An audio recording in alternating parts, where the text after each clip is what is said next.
आज खान साहब को गिरफ्तार हुए 23 दिन हो गए हैं। एक ऐसे फैसले के अंदर गिरफ्तार किया गया है जो बिल्कुल गैर कानूनी और गैर आईनी तौर पर दिया गया।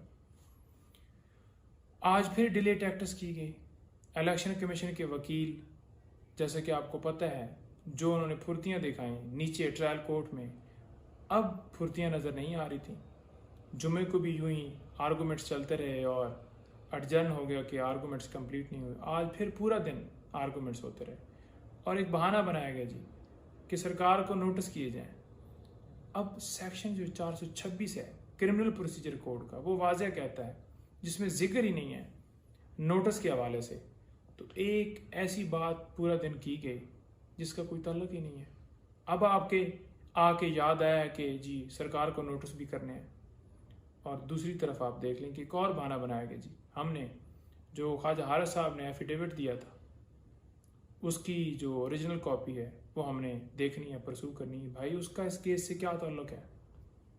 आप सस्पेंशन के ऊपर बात करें कि क्या सस्पेंशन होती है या नहीं होती, लीगली बताएं। ये चीफ जस्टिस साहब ने भी कहा, लेकिन बिला वजह वो बात को घुमाई जा रहे थे। कल के लिए ये केस अडजर्न हो गया। हमें पूरी उम्मीद है कि इंशाल्लाह इस केस के अंदर खान साहब की ज़मानत होनी चाहिए, क्योंकि इस फैसले के अंदर हज़ार गलतियां हैं। जो फैसला दिया गया है वो हर जगह के ऊपर एडमिट हुआ कि वाकई जल्दी में फैसला दिया गया है। गवाहों के हवाले से दरख्वास्त हाई कोर्ट के अंदर पेंडिंग थी और उसका इंतज़ार नहीं किया गया और फ़ौरन दे दिया गया और पूरा डिफेंस का मौका नहीं दिया गया, हमारे आर्गूमेंट्स का हमें मौका नहीं दिया गया। हम कोर्ट के अंदर खड़े थे, हमें सुना नहीं गया।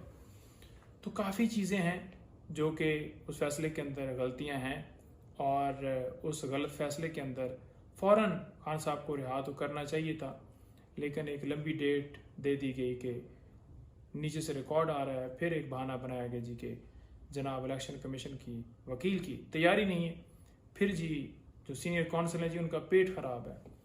तो ये डिले करने का एक बहाना है। खान साहब डटे हुए हैं, खान साहब को किसी तरह से जितना मर्जी लंबा रख लें, उन्हें कोई इशू नहीं है। हाँ, हमें इशू है, हम नहीं देख रहे, हम नहीं देख सकते उनको इस हालत में।